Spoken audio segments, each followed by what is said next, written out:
Welcome to Live DAF, your online DAF Yomi Shir. Shalom Aleichem and welcome back to today's DAF, KIDDUSHIN DAF Nun. We got up to Mem Tes Amud Beis, 3 lines off the bottom. We begin a brand new sugya, the renowned sugya of Devarim Shebalev. Unexpressed words. What legal validity do they have? How Gavra de Zoven Lenichse. There was a fellow who sold off all his properties. Adata Lamesak, Eretz Yisrael, because he was moving to Eretz Yisrael. But the thing is, he didn't really condition it. He didn't make a tanai. He didn't verbalize it. Ubeidna de Zoven. And while he made the sale, he didn't mention anything in terms of tying the two together. So we knew that he had travel plans, but when he sold his house, he didn't say, well, I'm selling it on condition that I make it up to Eretz Yisrael. And it turns out that he didn't make it to Eretz Yisrael. Rashi says, It didn't work out. And he wants his house back. Does he have a right to reclaim his house? Amar Rabba, no. It's all good and well in your heart, but you didn't express it. Unexpressed words have no legal weight. How does Rabba know that this is true? Is it from the Mishnah? Yakriv Oisei. Pasuk already says, you bring the carbon, Yakrivenu, and then repeats itself again, Yakriv Oisei. We learn, that we actually force a person to live up to his commitment. He promised the carbon, he's not bringing it, we force him to bring it. Yakriv Oisei. We bring him, we force him. How far do we go? Yochel Ba'al Karcha. Do you mean that we actually force him to bring the carbon? No. That's inconsistent with the concept of carbon, which is an expression of his will, of his ratzon, of his goodwill, right? So you can't really force him. Talmud Loimar l'ritzaynai. Carbon has to be the expression of his ratzon, his true ratzon. So you can't just compel him. So how does this work? We're forcing him, but we're not forcing him. Haketza. We force him until he concedes and says, yeah, sure, I really want it. The Rambam explains, it's an expression of his Yetzer Tov, which really wants to do Hashem's will. So we chase away the blockages, and now we have the open channels and access to the Yetzer Tov, and he says, sure, I really want to do it. Question is, although he's saying that he's okay with it, but perhaps deep inside, he's opposed. In his heart, perhaps he's not interested. Why don't we reckon with those emotions? Apparently because we negate that. Dvarim shebalev einan dvarim. Words unexpressed don't have legal value. As soon as he says okay, that's what we run with. That's a raya to Rabbas. Halach. Well, says the Gemara, no, perhaps dvarim shebalev are considered dvarim. And this fellow really wants to do it, even in his heart. He's going along with it. V'dilma shani hasan. Perhaps carbon is different. Da'anan sadi. We know for a fact, we're certain, denichali b'kapara. He wants to go along with the kapara, and he really wants to do it. So there's no conflict between his expressed words and his unexpressed words. It's all on the same track. I want to do it. So this is not relevant to our shaila. Elam safe. Rather, from the next part of the Mishnah, we apply the concept to a person who's meant to give a get to his wife, and we force him to do it, if in fact the halacha mandates that he does so. So if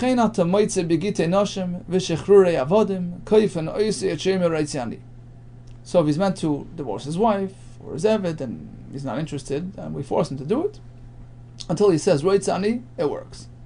Question is, here it's not a carbon, right? So deep inside he doesn't really want to do it. In his heart, he's not interested. Apparently, Dvarim Shebalev, Einam Dvarim. Elolav Mishum Dabrin, right? Dvarim Shebalev, Einam Dvarim. No, says the Gemara, perhaps there's no raya. V'dil Mashani Hasam.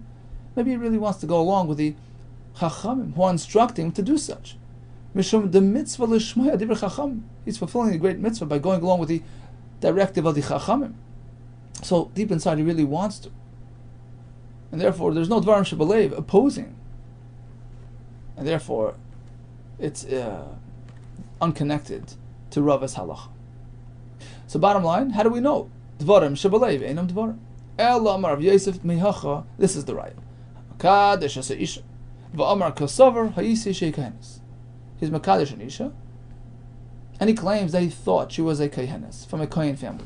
V'harahi lavia. She's really a lavia. Or Levia, and it turns out V'nimtzis Kohenis. He thought she was Aniya, poor, very Ashira, she's really wealthy. He doesn't want it. Or the other way around, he thought she was wealthy, Ashira, very Aniya, Mikudeshes. Nothing wrong with the Kiddushin. So what? You thought. Who asked you to think? She's not at fault because you thought. She didn't fool you.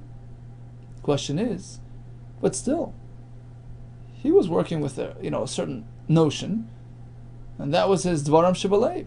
V'amai hoka amar, he's claiming kasavar hayisi. I figured it was something else.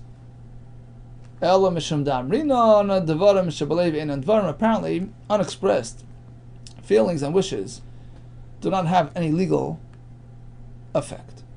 That's a right to Rava. Amar le'abai. You know what? You're making a point, but perhaps the halacha there is only a chumrah, which basically means that we take into account that perhaps it's a kiddushin, but who says it's really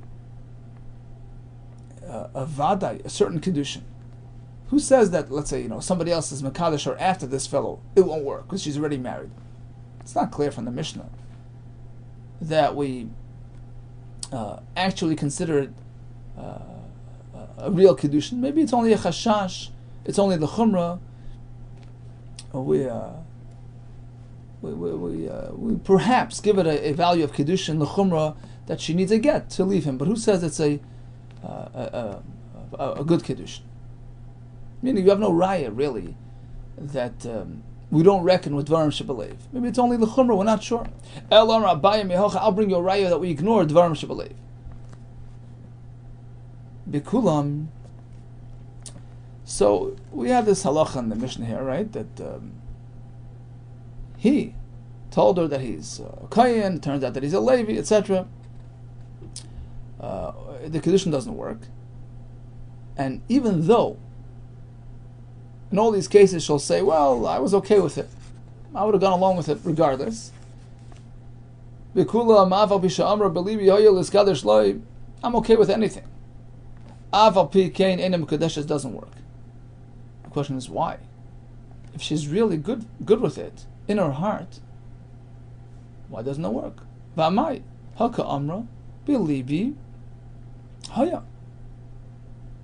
So apparently, because Belibi Haya doesn't mean anything. Dvaram Shebalev, Einam Dvaram. That's a right to Rabbah.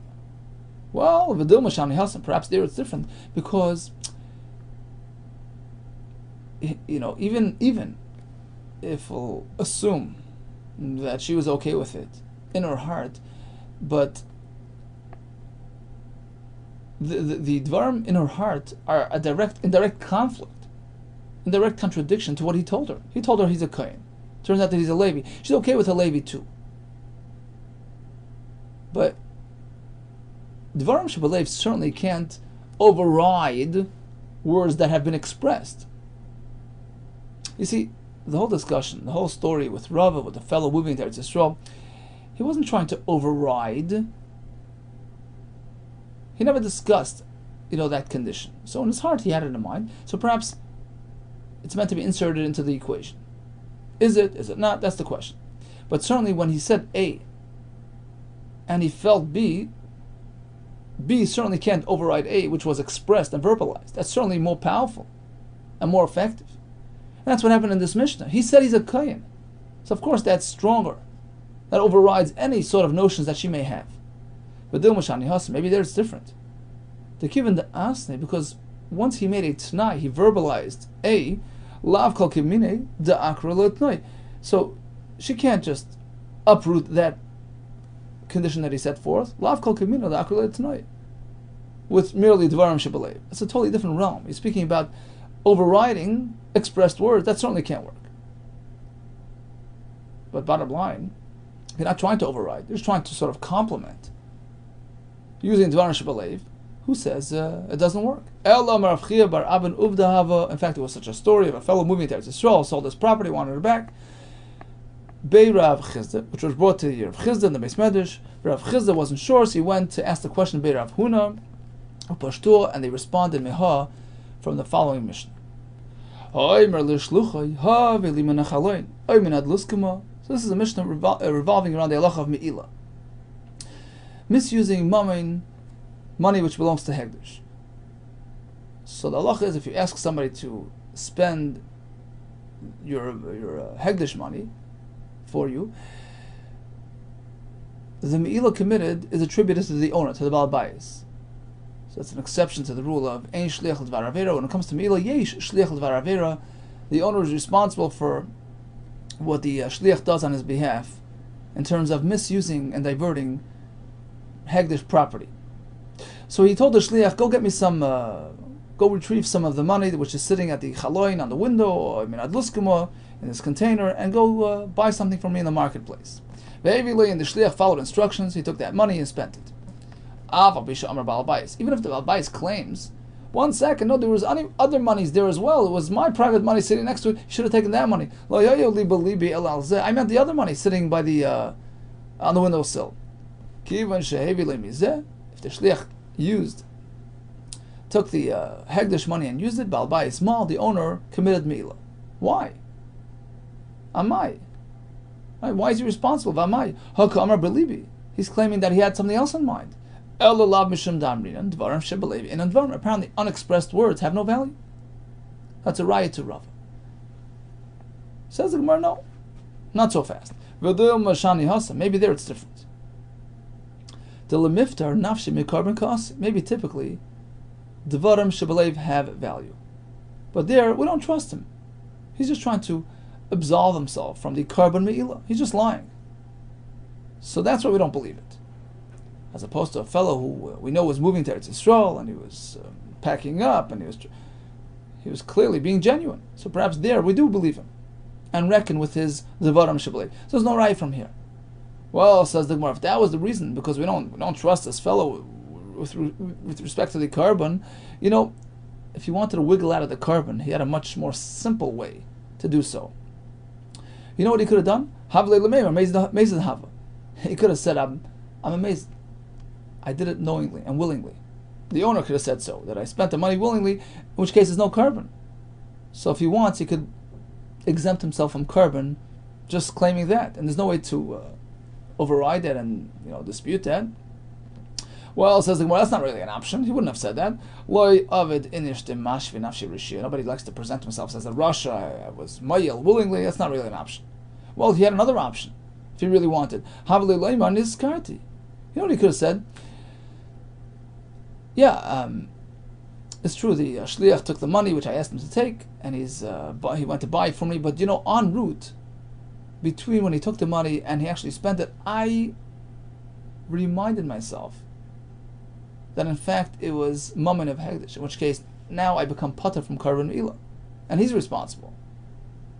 The Sanya, the Brisa says, Niskar Balabayis. Well, Niskar Shliach. If the owner remembers before the Shliach the Shliach did Me'ilah, not the Balabayis. So, in order to exempt himself from Karban, he could have simply lied a more simple lie. I remember it, and that's it. He's Pater from Karban. So, apparently, the reason why we don't take his word when he says, I had in mind the other money, it's not because we don't trust him. Rather, it's because Dvarim Shebelev Einam Dvar. That's a right to Rav. Here comes another story, very similar to the previous one, but with one fundamental difference, which changes the entire equation. There was another fellow, he sold off all his assets. He's on the way to Eretz Yisrael. But Rashi says like this: by this fellow, he was careful to be mefarish. Uparish leida adata dachi avid. He expressed his wishes. He divulged his plans. He says, "Look, I'm leaving Eretz Yisrael, and I'm selling my property with that in mind, on that condition." Salik. So he arrives in Eretz Yisrael, but it doesn't work out. He couldn't find himself a place to live, etc. And he's back in town. He wants his house back. Omarova, called the Solik, Adat Lameda. That's a fair claim. When you relocate, it's with that in mind, that you're going to settle, that's going to work out. Adat Lameda, but it didn't work out for him, and he has a right to reclaim his property. And Rashi says, it's as though he never left Eretz Yisrael. It's as though he never relocated. Igad Amri. According to the second version, Adat Lamesek v'hasalakle. Just the opposite. Rabbi's response was, well, you did it with this condition, that you're going to move to Eretz Yisrael, and you did. So a deal's a deal. In fact, that didn't work out for you, that's it's not his problem. There was another fellow who sold off his properties, Adat Lamesek Eretz Yisrael, the same condition. Ultimately, he did not move to Eretz Yisrael. He never left. Amar of Ashi, Iboy Yisalak. Well, it's his prerogative. If he wants, he can move to Eretz Yisrael. Basically, who's stopping him? He has no right to take his house back. Ikadamri is another version of Rav Ashi's response in a question form. Iboy Yisalak. If he really wants, if he really wanted to move, he couldn't move. Meaning, who held him back? So he has no right to take his property back. Might be nayu. Any difference between both versions? If it was said as a statement or as a question mark, you can be nayu. There is a difference. This yalid einsa be'urcha. There was an einus, some sort of, thing preventing him from traveling. There was some robbers on the road, and he has a hard time moving to Eretz Yisrael because of that. According to the first lashon, he has no right to reclaim his property because iboy salak. If you really want, you can make the effort and get yourself some armed guards and get to Eretz Yisrael. It's up to you. You have no right to come back and complain. Whereas according to the second lashon, where it was presented in question mark form, if he really wanted, you don't think he could have went up there? Like, what's holding him back? Well, here we have something holding him up. So it's reasonable that he can stay here, and it's a reasonable claim that it didn't really work out, and I'm back here and I want my house back. So this level of difficulty would be enough nafka mina between the two shittas. Okay, bottom line, a fellow is moving, sells his assets, but doesn't really establish a condition, a tenai. It was in his leiv, but not expressed. Rabbi says, Dvarim shebalevi einim dvarim. He can't reclaim his property. He can't cancel the deal. We had a raya from the halacha of me'ilah, Dvarim shebalevi einim dvarim. And then we had another couple of cases where actually he made a tenai, and it didn't work out for him, and we have the halachas and how to deal with that. Says the Mishnah, Eimer l'shluchai. So this fellow turns to his agent. He says, "Tzei kaddish leisha planis b'makom plani. Be mekadosh for me, Rachel, in New York. V'alach v'kitchav makom acher." And he goes and he's mekadosh in a different place. Eina mekadeshes. It doesn't work. I asked for New York, not the other place.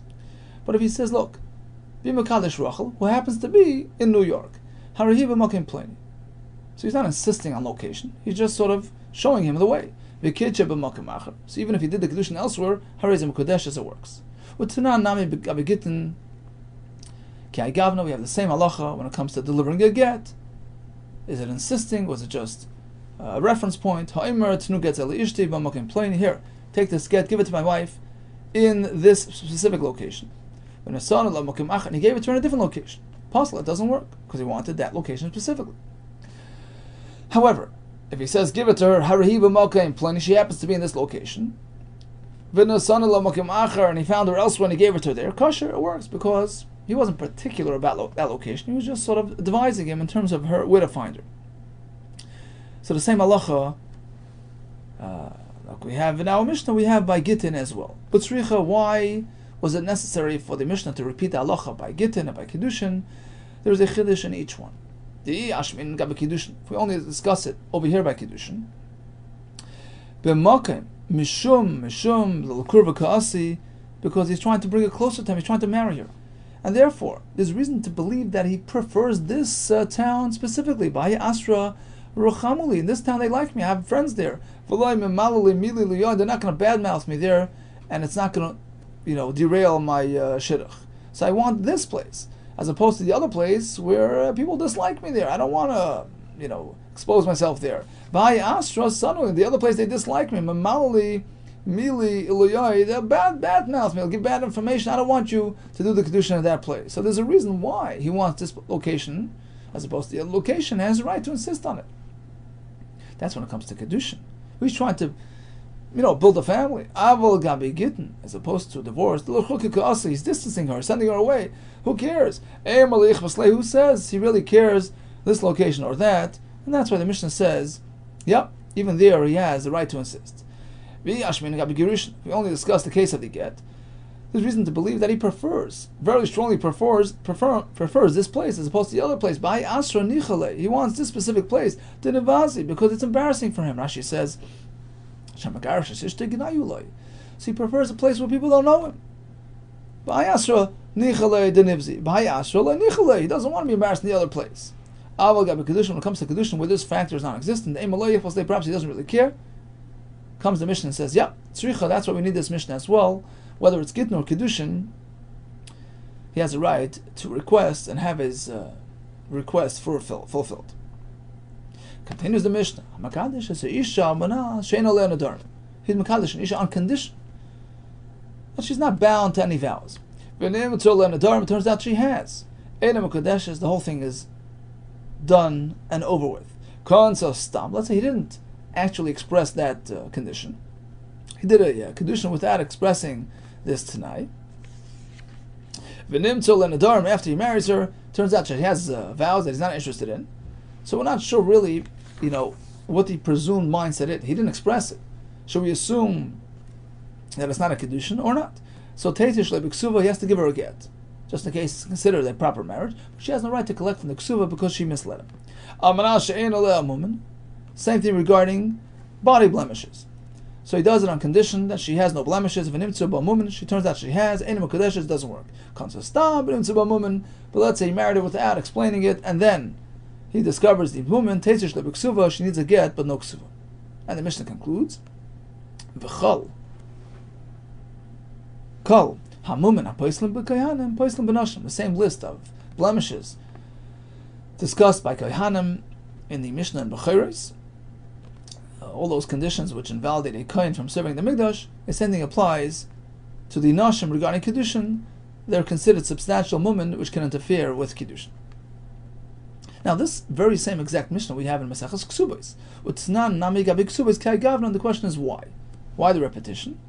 Hacha Kiddushin etzrichalei. So the answer is that there are two elements to this Mishnah. We have the question whether it's a Kiddushin, and then we have another question whether she deserves the Ksuba. So it belongs in Maseches Kiddushin on account of the Kiddushin element. It belongs in Maseches Ksubos on account of the Ksuba element, right? Hacha Kiddushin etzrichalei. The point over here is to discuss Kiddushin. Tana Ksubos at the Kiddushin, and the Mishnah brings the Ksuba aspect on account of Kiddushin as well. Ha some Ksubos etzrichalei, as opposed to the Maseches Ksubos, where the focal point is on the Ksuba aspect. So it's important to discuss it there. Tana Kiddushin, not the Ksubos. So the Mishnah wraps together the Kiddushin aspect as well with the Ksuba element. Continues the next Mishnah. He has only one pruta and he gives it to two women for Kiddushin. Or he has less than a pruta worth and gives it to one isha for Kiddushin. Even if he'll send gifts, it doesn't matter. Because gifts are phase 2. First comes Kiddushin, and then once you're engaged, you send your kala gifts. So it wasn't meant for Kiddushin. Kiddushin happened way back. And that wasn't a proper Kiddushin. It was less than the required value of Shavar Pruta. So even though he sends her expensive gifts subsequent to the Kiddushin, it doesn't work. V'chein katan shakidish, sending with a underage man, a katan. He makes Kiddushin, which obviously doesn't work. And then when he comes bar mitzvah, he sends many gifts. Doesn't matter because it's based on the previous Kiddushin, which obviously has no validity. So the Mishnah mentions several cases which are pretty much rooted in the same concept. Gifts following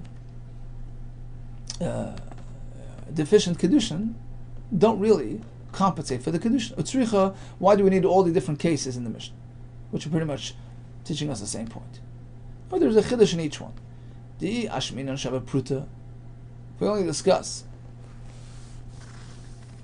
the case where he takes one Pruta for two women, I would say, over there it makes more sense. I did the Kanafik, Mamoina Minei, since in actuality he's spending a Pruta. So you might be misled into thinking, Ta'i, that in fact his Kiddushin was a proper Kiddushin, despite the fact that he's splitting it amongst two people, but it's a Masa Kiddushin, at least in his mind. So he's not thinking Kiddushin anymore. And his gifts were not for Kiddushin. Aval poches mishavar pruta. But in the next case, where he used less than a pruta for the kiddushin, ema, there's room to think that yedei she'ein kiddushin kaisim poches mishavar pruta. Everybody knows you can't use a less than shavar pruta item, and he knows he hasn't really started the process. He's relying on his gifts, which will come following that, incomplete kiddushin. And the gifts that he's sending subsequent to that, adata the kiddushin kameshader, is meant for kiddushin. That's what I would think. Comes the Mishnah and says no, it doesn't work. If we only discuss these two cases, I would say, well, over there's reason to understand. Not everybody's a learned person. Not everybody knows the difference between a pruta and a bit less than a pruta. We're talking about pennies here, right? So he doesn't realize that he hasn't really done his kiddushin, and therefore he's not mindful of that when he sends his gifts. But a cotton, everybody knows. Everybody knows a cotton can't make kiddushin. So over there's room to think that when he sends his bracelet later, he's sending it for kiddushin because now he's an adult. Kamash one the chiddush is no. It's all sort of phase 2, which is based on phase 1, which was not a proper kiddushin. Itmar, here comes another discussion. Rav Huna amar chosheshin l'sivloinus. So Rashi explains like this. This fellow made a shidduch. So they were discussing kiddushin, and they both agreed, and he goes and sends her gifts. And there were Edom that saw the gifts being sent, but he never really expressed kiddushin. Rav Huna amar chosheshin l'sivloinus. We are concerned that perhaps these gifts were meant for kiddushin. So he never made another kiddushin. This was the kiddushin item. We never actually said kiddushin. Okay, we'll see in a minute exactly how this works. But we're talking about a gift sent to a woman who agreed to be engaged to him. Is that considered basis for concern than the fact that it was kiddushin? Rav Huna says yes. V'chein amar Rabba, chosheshin l'sivloinus. Amar Rabba, u'misvinan ashmaitin. We have a kasha on our halacha that we just said. Look at the Mishnah. So he made sort of a deficient kiddushin, and then he sent gifts. What does the Mishnah say? Afal pisha shalach sivloinus, lachar mikan einu kiddushin. It doesn't work. Because he's sending it as a gift, not as kiddushin. So why is it different than my halacha? He's sending her a gift. I'm assuming it's kiddushin. Why should I say so? Amarle Abaye, big difference. You see, over there it was phase 2. He already did some sort of kiddushin. Hasam keduktani tam. The Mishnah explains itself, and that's why it's different than your case. Shemachmas kiddushin rishenim shalach. His gifts were only subsequent to that first kiddushin, which didn't really take off. So he had no kavanah for kiddushin when he sent those gifts. But in your case, he never did kiddushin. This is sort of his kiddushin. And there's reason to believe that, in fact, this is what he had in mind. There's another version of this discussion. Amar Rabba. So Rabba actually supports his halach from our Mishnah by highlighting the difference between the two cases. In the Mishnah it doesn't work, but here there's reason to believe that his gifts were meant for kiddushin. Amar Rabba. How do I even know that this is true? Because the Mishnah actually teaches us to us. Shemachmas kiddushin harishenim shalach. The gifts in the Mishnah don't work because they're following a deficient kiddushin. They were sent on account of the previous kiddushin, which didn't really hold water. So in the Mishnah's case, he has a mistaken belief that his original kiddushin was a kiddushin, and his gifts are merely follow-up gifts. Haba alma have a kiddushin, but otherwise, if this was the initiation of the process, he started with a gift. It can very well be that these were meant for kiddushin purposes. But Abaye responds by negating the raya. Abaye says, no, let me buy a kamar. If anything, you can interpret the Mishnah in a way that it's not supportive of your halacha. Needless to say, what does that mean? The Mishnah means like this. It goes without saying, needless to say, that ba'alma, ordinarily, where the lenachas l'teres kedushin klal, where he wasn't involved in Kiddushin at all, up until this moment. We have no inkling that he's doing Kiddushin. I mean, they discussed marriage, but there was no Masa Kiddushin. So of course, certainly, just by sending a gift, we have no indication of Kiddushin. Who says he's involved in Kiddushin at this point? So I'm disagreeing with your halacha, Rabbah. That goes without saying. The Mishnah doesn't even have to mention that. That's so simple and obvious. The Mishnah is highlighting an additional chiddush. Afilu hachad anachas l'teres kiddushin. Perhaps over here in the Mishnah, where he did some sort of attempt at making kiddushin. Emav kiddushin. So perhaps his follow-up gifts are there merely to sort of complement and compensate for the deficient kiddushin, because he's on that kiddushin mindset, right? He's on that track. Kamashma, the kiddushin Mishnah is no. Still, we can't count it as a kiddushin unless we have clear indication as such. So basically, according to this version, Rabbi was supporting his halach from our Mishnah, and Abaye negated that raya. So what's the bottom line? My havi Allah. So what's the psak halacha? This fellow sends her gifts, but there's no indication of kiddushin. Are these gifts deemed kiddushin or not? Omar Papa. It depends. Ba'asra depends on the common practice, the local minhag. Ba'asra the mekachi v'hada maspli. In some places they would start with kiddushin and then send gifts. In different places, they would do it the other way: first the gift and then kiddushin.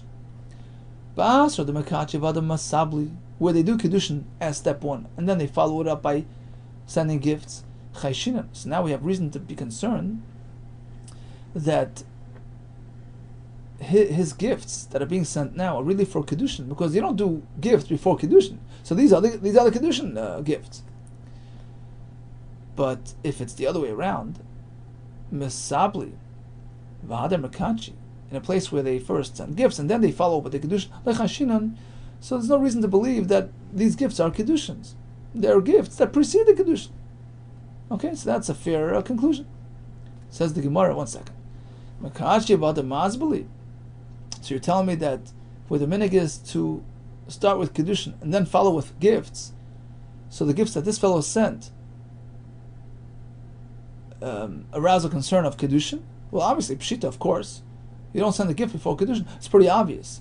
Why does Rav Papa have to even teach us this chiddush? Well, the answer is like this.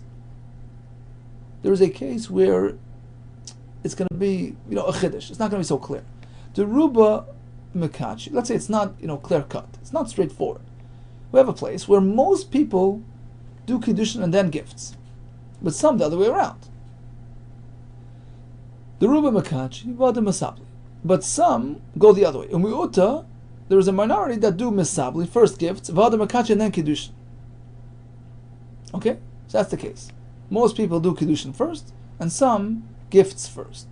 And this fellow sent a gift. Who does he belong to? The majority or the minority? So perhaps, we can just rely on the fact that he's from the miyut, from the minority, and his gifts are merely gifts and not meant for kiddushin, being that he didn't express kiddushin, right? He didn't say anything. Kamash on the chiddush is no. We follow the roiv that do the kiddushin first, and his gifts are deemed kiddushin. And Taisus asks, Rishonim discuss this question: why would you say that you go with the miyut throughout the entire Torah? We go with the roiv. So the Rishonim speak about the Ramban says because we didn't really see kiddushin, we have a chashash that there was kiddushin before, and so we can go with the miyut. The Rishonim discuss it. Okay, continues the Gemara. Here comes another question. So we have a strange situation. We have a husband, a man and woman, who are not known as a married couple.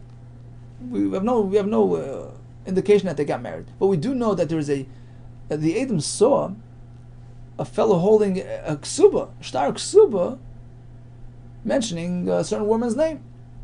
Ksuba is something you only do when you marry. So does that tell us something about their marriage? Does that mean they're married or not? That doesn't mean anything. Just because he's holding a shtar ksuba, does that mean she's married to him? Maybe he prepared in advance. She's not yet married. So what's the conclusion? A similar conclusion to the previous Gemara. Depends on the order of things. Depends on the sequence. But Asha the Makachi Vada Kasvik Ksuba, in a place where they first do Kiddushin and then they write the Ksuba only afterwards. So Ksuba is a pretty clear indication of marriage. Chayshinan, so this Ksuba pretty much gives us reason to believe that she was Mekudeshes. But Kasi v'hada mekachi, where they write and then they do the Kiddushin, leichashin, and there's no reason to think that she's mekudeshes. We can certainly rely on the we could certainly speculate that he wrote the ksuba before the Kiddushin. Now, if it's mekachi and only afterwards they write a ksuba, mekachi v'hada kaspi, pshita, and obviously she's married. Why does Rav Ashi even have to discuss it? Right? If the ksuba only happens after Kiddushin, obviously, if there's a ksuba, they're mekudesh. The chiddush is like this: they're living in some deserted outpost. There's no sefer in the neighborhood. So perhaps maudatema safra disrami lay. Maybe this fellow noticed the sefer one day and he's so excited and runs over. Write me a ksuba. So typically they do the Kiddushin first, but here I'm desperate. Today you're here, tomorrow you're gone. So maybe he sees the opportunity, and therefore the presence of this ksuba is not indicative of marriage. Kamashma the Chiddush says, no, we don't assume so. If you have a ksuba, which typically only follows Kiddushin, we assume Kiddushin took place first. Okay, so we have a Mishnah that discusses several cases of a deficient Kiddushin, which was followed by gift giving, sivloines. Since he did not indicate that those gifts are for Kiddushin, they don't work for Kiddushin because they're based on a deficient Kiddushin, which he didn't really redo. Right? We'll explain the Chiddush in each case. We went on to a similar case. A fellow just out of the blue sent sivloines to this Isha, with whom he had discussed, marriage, but we see no Kiddushin in front of us. Questions how to deal with that issue. Then we had a case where we find the ksuba, and what does that say in terms of their status? It all depends whether typically in this place the Kiddushin precedes ksuba or follows the ksuba. Continues another Mishnah. Hamakadish isha obita. So we know that once a person marries an isha, he cannot marry her daughter or her sister. So here he did it all at once. He takes two prutos and his makadish, hamakadish isha obita, a mother and daughter at the same time. Or isha v'achos, a woman and her sister ka'achas simultaneously. In Kedush, it doesn't work. None of them are married to him because we'll see in the Gemara. In fact, it was a story with 5 women. Two sisters amongst them. And there was this fellow who picked a basket full of figs.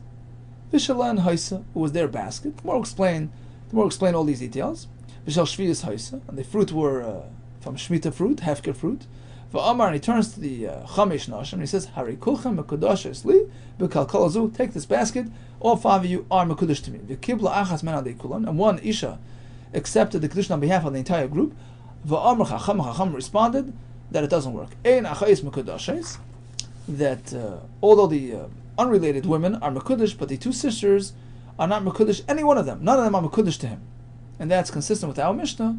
That even if he did it in one swoop, the 2 sisters at once, none of them are mekudash.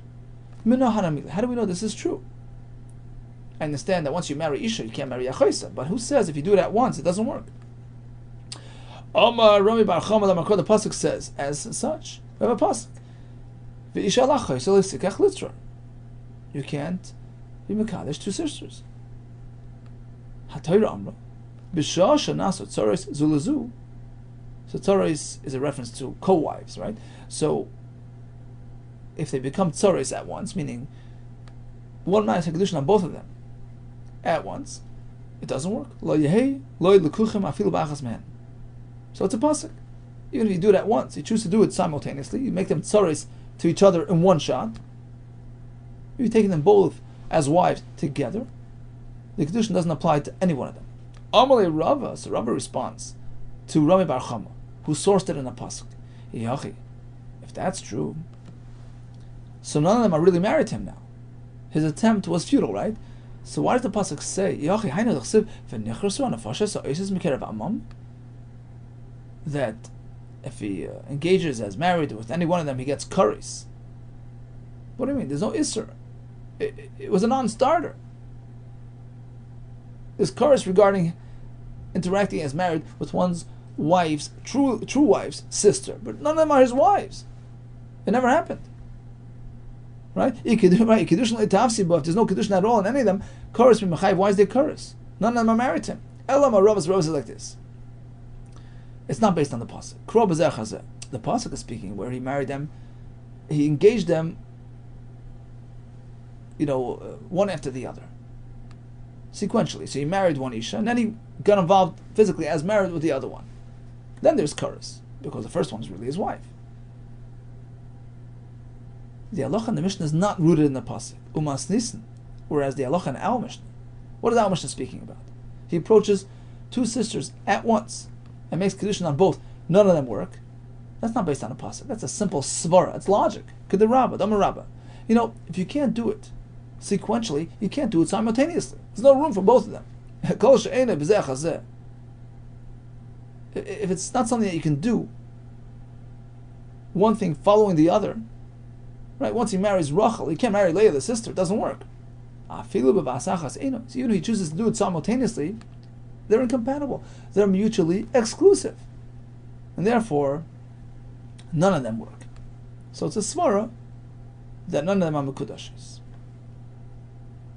Okay, well, tomorrow, Be'ez Hashem, we continue on this topic of this svara of Rabbah. All the best to you and Hatzlacha Rabbah.